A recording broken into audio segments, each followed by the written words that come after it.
A ver, ¿qué pasa cuando el principal motor económico de toda una región es, al mismo tiempo, su mayor foco de conflicto? Bueno, hoy vamos a sumergirnos en la realidad súper compleja de la provincia de Santa Cruz, en Argentina. Es un lugar donde la promesa de la riqueza que traen los minerales choca, pero choca de frente con conflictos humanos y ambientales muy, muy profundos. Miren este número, 40%. Así, solito, quizá no dice mucho, ¿no? Pero créanme, es la clave para entender la verdadera escala de lo que está pasando acá. Y bueno, acá está el contexto de ese número. Resulta que el 40% de toda la perforación minera de Argentina se concentra en una única provincia, Santa Cruz. O sea, esto la convierte en una potencia minera indiscutible, no solo para oro y plata, que ya es un montón, sino también para minerales que son estratégicos para el futuro. Muy bien, entonces vamos a meternos de lleno en esto. Lo que estamos viendo en Santa Cruz es básicamente una paradoja. Por un lado, una promesa económica enorme, y por el otro, un conflicto humano constante. Y es precisamente esa tensión lo que vamos a desarmar hoy. Y esto es clave, ¿eh? Los problemas que vamos a ver no son casos aislados, no son cosas que pasaron por casualidad, no, son más bien como las piezas de un mosaico gigante. Cada una cuenta su propia historia, pero solo cuando las juntamos todas vemos la imagen completa. Y es una imagen mucho, mucho más compleja. Bueno, para armar ese mosaico vamos a ver 4 conflictos que son fundamentales. Primero, Manantial Espejo, que trata sobre cierres y despidos. Después, Cerro Negro, un caso gravísimo de seguridad laboral. Luego, El Tranquilo, con un derrame de cianuro y disputas de tierras. Y por último, el Proyecto Sofía, que es un choque cultural por un proyecto de uranio. Cada uno, como ven, nos va a mostrar una cara distinta del problema. Empecemos con la primera pieza de este rompecabezas. Y la pregunta es simple pero tremenda. ¿Qué pasa cuando el oro se acaba?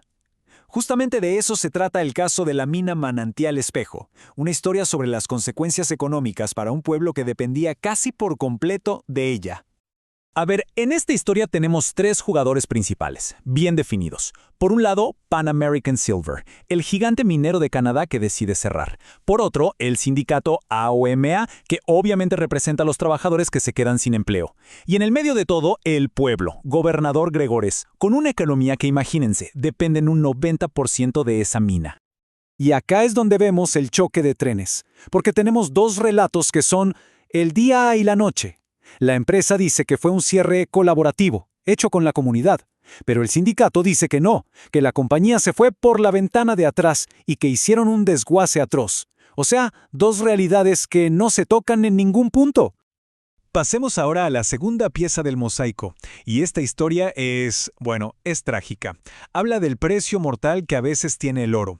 Nos vamos a centrar en la crisis de seguridad de la mina Cerro Negro y en el costo humano de lo que se denuncia como negligencia corporativa. Y la crisis explotó de un momento a otro. Miren cómo fue. En abril de 2024, 2 trabajadores mueren por inhalar gases tóxicos. Después de eso, el gobierno se pone a investigar y descubre que había habido otros 4 incidentes graves en menos de un año. La respuesta fue contundente. La provincia suspendió la mina y además exigió un cambio completo en la gerencia argentina de Newmont, la empresa de Estados Unidos que lo opera. Y esta frase que es del propio gobierno de Santa Cruz es lapidaria y súper directa. Mala performance en el gerenciamiento del proyecto. A ver, que un gobierno salga a criticar así, públicamente, a una de las mayores inversoras de la provincia es algo rarísimo. Eso nos da una idea de la gravedad del asunto.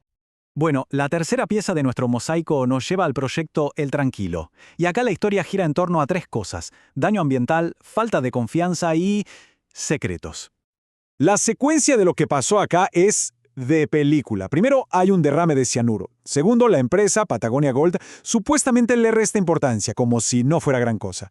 Tercero, llega una inspección oficial y que encuentra que el área contaminada era superior a lo informado.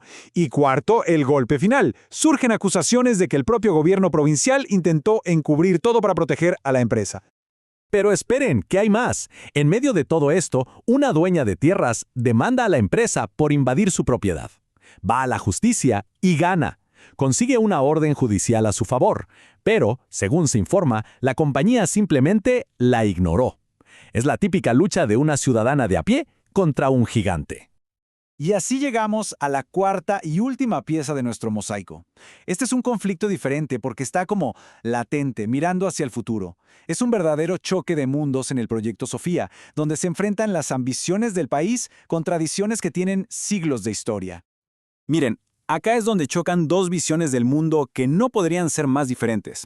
De un lado tenés al gobierno, que busca la soberanía energética produciendo uranio en el país, y del otro a las comunidades indígenas, que lo que buscan es el buen vivir, o Kevmefelen en su lengua, que para ellos significa proteger sus tierras y sus aguas.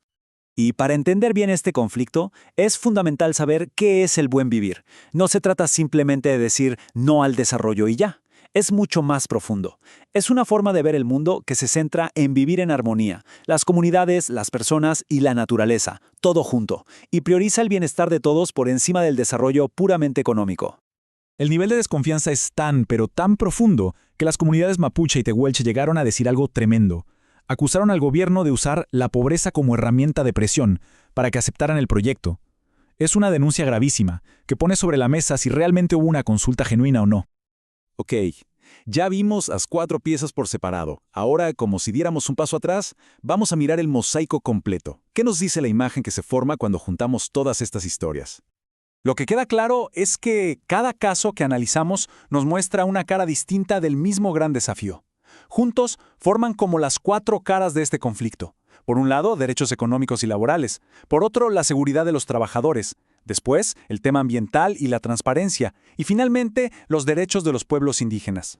Y acá viene la conclusión más importante.